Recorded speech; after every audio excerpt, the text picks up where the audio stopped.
এই তিনটি দোয়া রাসূল সাল্লাল্লাহু আলাইহি ওয়াসাল্লাম নিজে প্রেসক্রাইব করেছেন এবং অত্যন্ত অথেন্টিক হাদিস, সহিহ হাদিসের মাধ্যমে এই তিনটি দোয়া প্রমাণিত। রাসূল সাল্লাল্লাহু আলাইহি ওয়াসাল্লাম, সাহাবে একরাম এই তিনটি আমল করতেন। প্রথম যে দোয়াটা রয়েছে এটা তিরমিজিতে হাদিস এসেছে, রাসূল সাল্লাল্লাহু আলাইহি ওয়াসাল্লাম নিজে বলেছেন।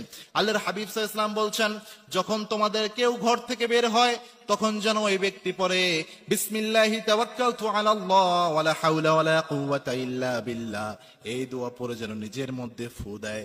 এটা যদি পড়তে পারে ওই ব্যক্তিকে আল্লাহ নিজে হেফাজত করে দেয়। সুবহানাল্লাহ। কোন ব্যক্তি যদি ঘর থেকে বের হওয়ার সময় এই দোয়াটা পড়তে পারে, বিসমিল্লাহি তাওয়াক্কালতু আলাল্লাহ ওয়ালা হাওলা ওয়ালা কুওয়াতা ইল্লা বিল্লাহ, এটা পড়ে নিজের শরীরে ফু দিয়ে দিতে পারে, ওই ব্যক্তিকে আল্লাহ রাব্বুল আলামিন নিজ দায়িত্বে হেফাজত করে। নাম্বার 2 হচ্ছে, যেটা খুবই গুরুত্বপূর্ণ বিষয়, সেটা হচ্ছে আয়াতুল কুরসি। গোটা কোরআনে আল্লাহ রাব্বুল আলামিন যত আয়াত দিয়েছেন, এই সব আয়াতের মধ্যে সবচেয়ে প্রেস্টিজিয়াস যে আয়াতটা, সেটার নাম হচ্ছে আয়াতুল কুরসি। আল্লাহর হাবিব সাল্লাল্লাহু আলাইহি ওয়াসাল্লাম নিজে বলেছেন, আয়াতুল কুরসি যদি কোনো ব্যক্তি পাঠ করে, সকাল বেলায় কোনো ব্যক্তি আয়াতুল কুরসি পাঠ করলে আল্লাহ রাব্বুল আলামিন ওই ব্যক্তির জন্য স্পেশাল ফেরেশতা নিয়োগ করেন।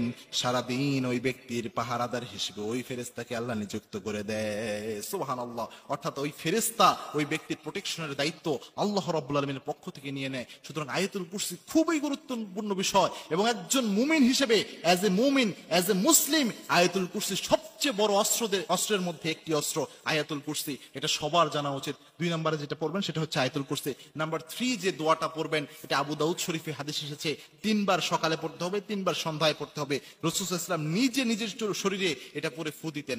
আল্লাহর হাবিব সাল্লাল্লাহু আলাইহি ওয়াসাল্লাম বলে দিয়েছেন, কোন ব্যক্তি যদি সকালে 3 বার এবং সন্ধ্যায় 3 বার পড়তে পারে, বিসমিল্লাহিল্লাযী লা ইয়াদুররু মা ইসমিহি শাইউন ফিল আরদি ওয়ালা ফিস সামা ওয়া হুয়াস সামিউল আলিম, এই দোয়া যদি সকাল সন্ধ্যা 3 বার করে পড়তে পারে, ওই ব্যক্তিকে আল্লাহ রাব্বুল আলামিন নিজে হেফাজত করে দেয়। সুবহানাল্লাহ। অর্থাৎ সকালে 3 বার কেউ যদি এই দোয়া পড়তে পারে, আবার সন্ধ্যায় পড়তে পারে, ওই ব্যক্তির প্রোটেকশনের দায়িত্ব স্বয়ং আল্লাহ নিয়ে নেয়। সুতরাং আমাদের যাদের সন্তান ঘর থেকে বের হয়ে যায়, বাবা মার উচিত এই দোয়াগুলো পড়ে ফু দেওয়া। আর মনে রাখবেন, সন্তানের জন্য পৃথিবীতে সবচেয়ে কবুল হয় যে ফু, সেটা হচ্ছে বাবা মায়ের ফু। কোন মা যদি তার সন্তানের জন্য ফু দেয়, এই ফু সরাসরি আরশে আজিমে গিয়ে পৌঁছে যায়। সুতরাং বিষ্ণু ইসলাম নিজেও বলেছেন, 3 ব্যক্তির দোয়া আল্লাহ রাব্বুল আলামিন কখনো ফিরিয়ে দেন না।